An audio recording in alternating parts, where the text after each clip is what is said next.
This video is about hysteresis oscillators. It corresponds to section 16.2 of Applied Analog Electronics. Now, the hysteresis oscillator, also known as a relaxation oscillator, is a very simple device, a very easy way to make an oscillator, but it takes advantage of hysteresis. In particular, it uses a Schmitt trigger. Let's start by giving the schematic symbols for a Schmitt trigger.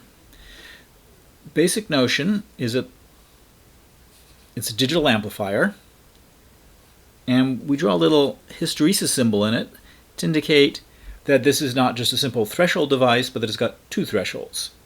This would be a non-inverting Schmitt trigger. You can also draw it, same symbol, but with a bubble on the output, or, if you like, a bubble on the input,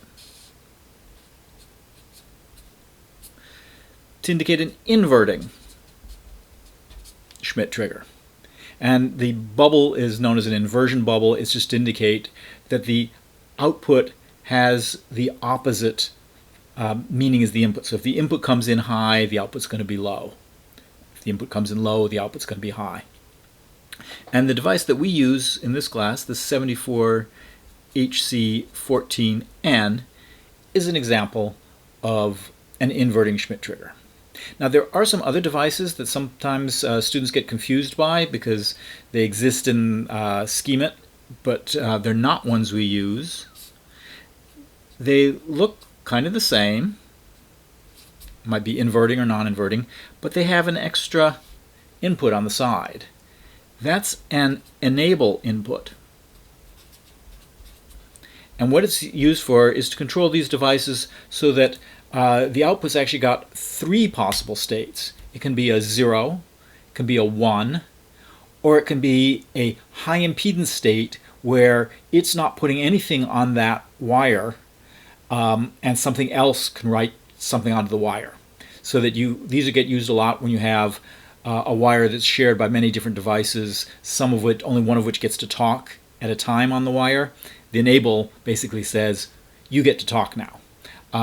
We're not using that sort of device. We're just using a simple one here. So don't use a symbol that's got that extra enable input because our device doesn't have an enable input.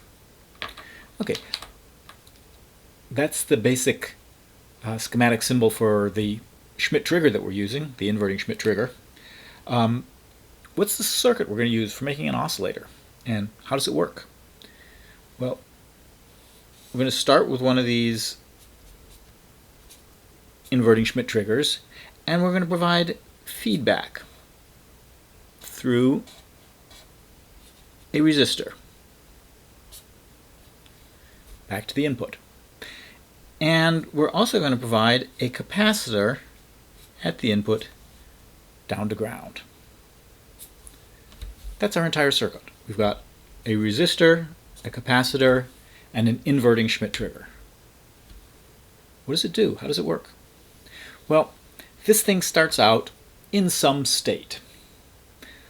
Let's say arbitrarily that the state is high. That means the input was low because it's an inverting thing. So we have a low here and a high here. Well, what's that going to do? Well, we have a high voltage here and a low voltage here, so we're going to get current. Now let me do this in a different color. We're going to get current flowing through the resistor. Because high voltage and low voltage across the resistor, you're going to get current. That current is going to charge this capacitor. The capacitor, the voltage is going to go up. Eventually, we're going to get to the high threshold of this inverting Schmitt trigger. What's going to happen when we cross that high threshold? We're going to get a low output. Suddenly now we've got a low output and a high input. The current's going to flow the other way. Current flowing this way, we're going to discharge the capacitor. And we're going to keep discharging it until the voltage here drops below the low threshold. And that whole thing repeats. Let's take a look at what that looks like. This is actually a recording of a Schmitt trigger with particular resistor and capacitor. In this case, a 10 kilo ohm resistor and a 10 microfarad capacitor on the input. And you can see at the beginning we're starting out with the output being high, so the input was low, but the input was charging up. When the input got up to the high threshold of this particular Schmidt trigger, suddenly the output dropped. When the output was low, now the capacitor is discharging. You can see the sort of RC charging curve there, an exponential decay. Once it gets to the low threshold, the output switches again, and now we start charging up again. And that just keeps repeating over and over again. And so we actually have two waveforms here. The input of the Schmidt trigger, which is at the capacitor there, we see this RC charging curve, kind of a shark's fin look. And at the output we have a very nice digital, it's either high or it's low signal, a square wave. And you can see that this one was running at 3.3 volts, because that's what our output voltage was when we were in the high state. So that's really all there is to a Schmidt trigger. Everything depends on how fast that resistor and capacitor charge, so there's an RC time constant involved in that, and on how far apart the high voltage and the low voltage, the two thresholds of the Schmidt trigger are.